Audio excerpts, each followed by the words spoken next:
Car seats. We're not talking about the kind you buckle your baby in. We're talking about the kind you buckle yourself in.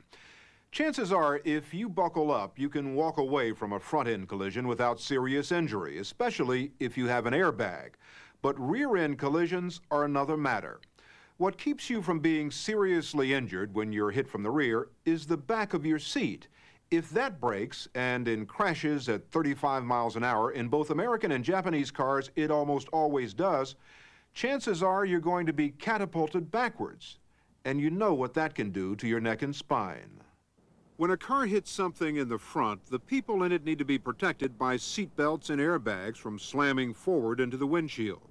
When a car is hit from behind, it's the seat back which keeps the driver and front seat passenger from flying into the back of the car. The National Highway Traffic Safety Administration says that in 1990, more than 1,100 people were killed when the car they were riding in was hit from behind. Some 1,600 sustained life-threatening injuries, injuries like brain damage, loss of limb, burns, or paralysis. How many of them were killed or seriously injured because their seat backs failed? No one has that answer, but Irma Hernandez says she was one of them. She was waiting for a light to change, sitting with her seatbelt buckled in her Sapporo, a car made by Mitsubishi and sold by Chrysler. Another car, reported to be going about 25 miles an hour, hit her from behind. Mark Algori is representing Mrs. Hernandez in a lawsuit against the driver of the other car and Mitsubishi and Chrysler. What happened inside? I mean, there doesn't seem to be much damage inside. What happened upon impact, the seat went back just as you see it in this position, and her body flew across the back seat and collided into the very back of the back seat. And it was that impact because at that point she slid underneath the seat belt, which was not able to operate because the seat had collapsed. Mrs. Hernandez, a single mother with 2 young children, is paralyzed. So is Bob Oakes.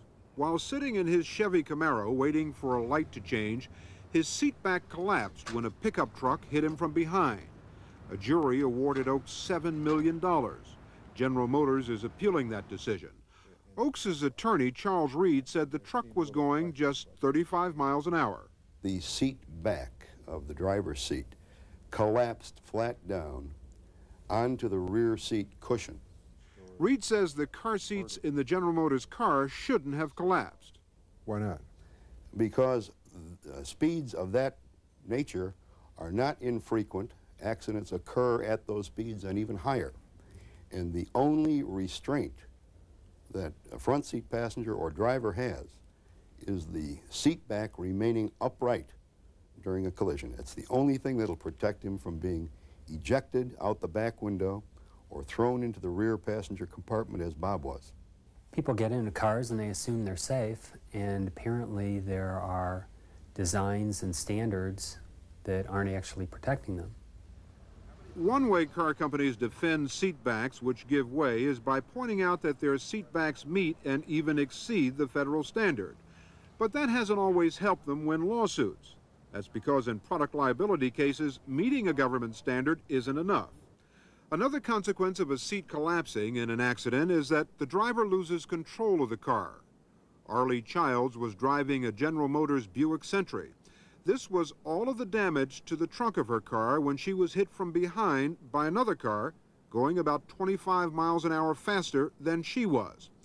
But look what happened on the inside after her seat collapsed and she lost control of the car, slamming into an embankment. All 5 people in the car died.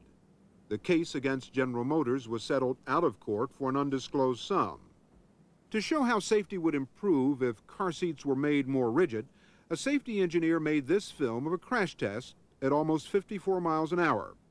Watch what happens to this dummy, which is sitting in a seat reinforced with a metal bar. And this dummy isn't wearing a seatbelt.